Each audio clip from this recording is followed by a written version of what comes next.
Hey, welcome back to day 28 of Project B, and been a few days, and the reason for that has been it's study period for me.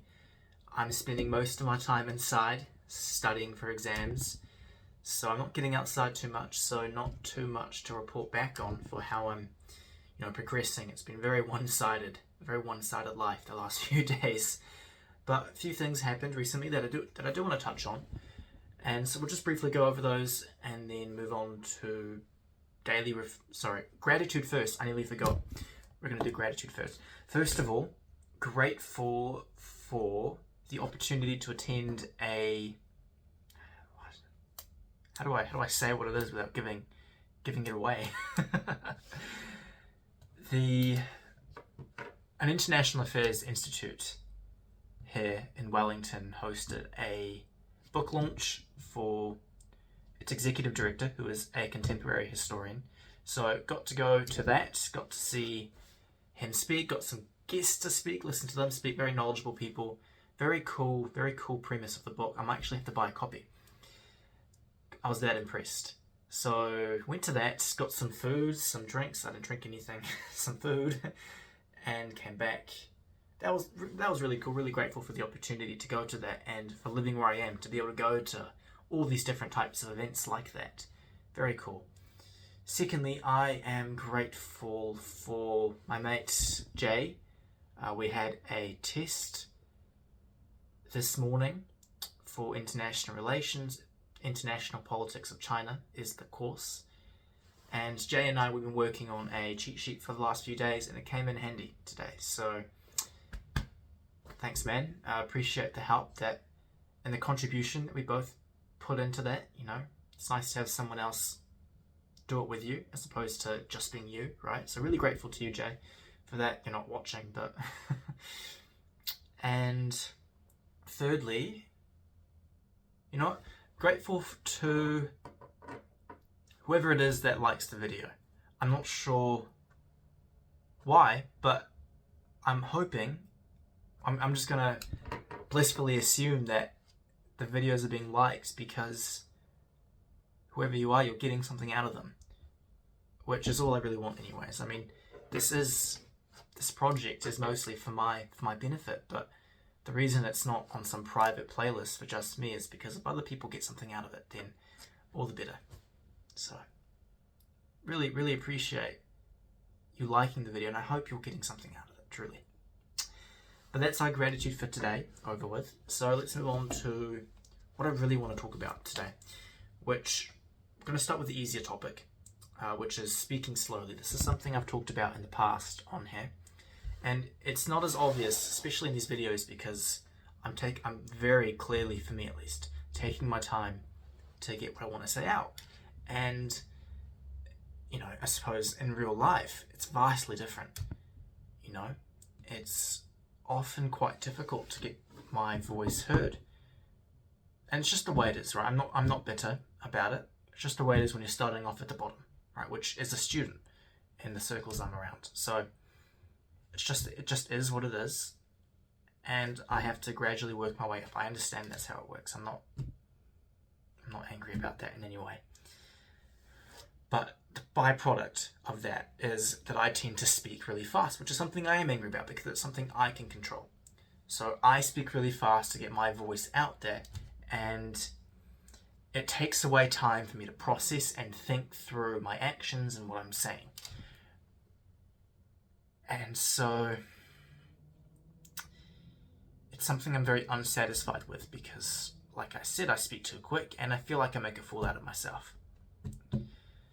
And I've noticed that, and I've started drawing myself back, but I have yet to find the perfect balance, being Goldilocks, I suppose. Because on one hand, I am speaking really quick, I'm getting everything out, I feel like I'm making a fool out of myself. On the other hand, I'm speaking slowly and I'm very reserved, which is not altogether a bad thing, but it means I'm not an active participant in conversations. And at times I feel my mind sort of goes into hibernation while I'm being reserved, right? Because I get into the habit of not talking, so I am never thinking about what's next as well. And it's not to say that I'm always thinking what next to say. It's just to say I'm not thinking a step ahead, right? Whenever I listen to someone, I try never, ever to think about what I'm going to say while they're still speaking. I try really hard not to do that, unless it's a question that I think is really important, like what they're talking about right now. Then I'll try and politely interrupt, and they're all the happier to answer a question usually if it's something that they're talking about. But that's neither here nor there. But I just have yet to find the balance between the two, being reserved and speaking. And it's something I'm going to have to keep trying, and it's really no consolation to me, unfortunately, because there's no clear path forward. It's just getting into the thick of it and cracking down on myself. But that's all life really is, I suppose. But the real substance of what I wanted to talk about today was, in the past we've talked about finding purpose. And actually, I'm gonna change that. We're not gonna talk about finding purpose. It's something else. It's we've talked about in the past, for me, and this is going to be widely applicable. I'm just saying what it is for me. My fear of inadequacy, right? And that is a fundamental fear within me that thinks I am not enough. It's this belief that I'm not enough. And I came across something. I can't remember what it was. It might have been what someone said to me and made me think of this, or it might have been something on social. I can't remember. But what it was that it said, if you have this belief, whatever it might be for you, for me it's not being enough. If you had this belief, to get rid of it, you have to create a new belief, and you have to really latch onto that belief. And it sounds so simple, but it made me realize that I've been coming at this whole thing the wrong way, right? Like if we put it into a different example, right? Are you an introvert or an extrovert? Or do you call yourself an introverted extrovert or an extroverted introvert? Whatever it might be. Like, you put that label on yourself, right? But is that really who you are? Like, you might think you are, but is that really who you are? And what I'm really getting at is, if you took away that label and put yourself under a different label and you acted under that new label, you would become that thing. And again, it sounds so simple, but I think the simplest things are always the most true. When I was younger, I used to believe, well, I didn't believe anything, but looking back, I was very much an extrovert. I loved talking, I loved meeting people, I loved just getting out and about. And then I went to high school, or college, as we call it here, and I'm very hesitant to say it, because I don't know. It's always hard to look back and see if it really was this, but I feel like I was bullied in high school. And I understand there are probably some people thinking, isn't that a very black and white thing? You would know if you were bullied, right? But I don't know, it was really borderline for me, but it really made me feel terrible about myself. And so I became very reserved, much like the speaking thing that we talked about earlier. I became very reserved and I never spoke, and after that, I thought I was an introvert, right? Particularly when I became exposed to those labels like that. But now, I have these brilliant moments now where I'm such an extrovert. And then, of course, the other day I was talking to some friends, and, well, I wasn't talking. They were talking and I was listening. And one of them was saying, for my entire life, I thought I was an introvert. But then I went to university and I met people I actually liked, and now I'm an extrovert. And I thought, wow,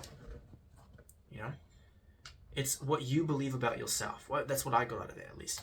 If I'm an introvert, but I start believing, if I latch onto this belief that I'm an extrovert, then lo and behold, I'm going to start acting like an extrovert, right? And this is something I'm going to try, right?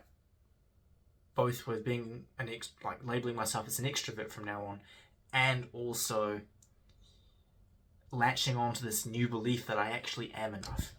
If people aren't texting me, they're busy. It's not because they don't want to text me back, it's because they're busy and they haven't seen it. I'm going to choose to believe that above all else, Right? I'm not going to let doubt get into my mind because this is my new belief. I am enough.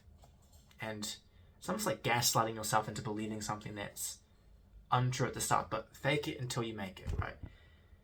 But before, I was going about this the completely wrong way. I was thinking, okay, I need to build up a history of things, like to be confident, for example. I need to build up a history of things that I'm great at. And then I can look back on that history and go, look at me, I'm so great, I am enough, I've done all these things. But that's the completely wrong way to look at it, because it doesn't actually solve the problem. Right? You're laying the problem, and you're trying to do all this stuff to feed your own insecurity. But at the end of the day, it's about recognizing the insecurity and flipping it around into a security. Hopefully that makes sense.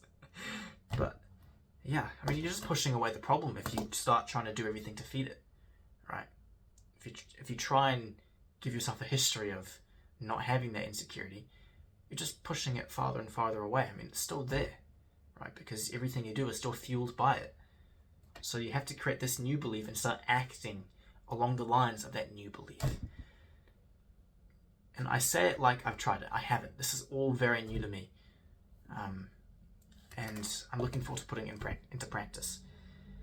And tomorrow I'm going to start getting serious about getting my life back together again. I'm going to wake up early and I'm going to go for a run. I will. It's about time I get myself back into shape. I've been slipping back into old habits, and it's time I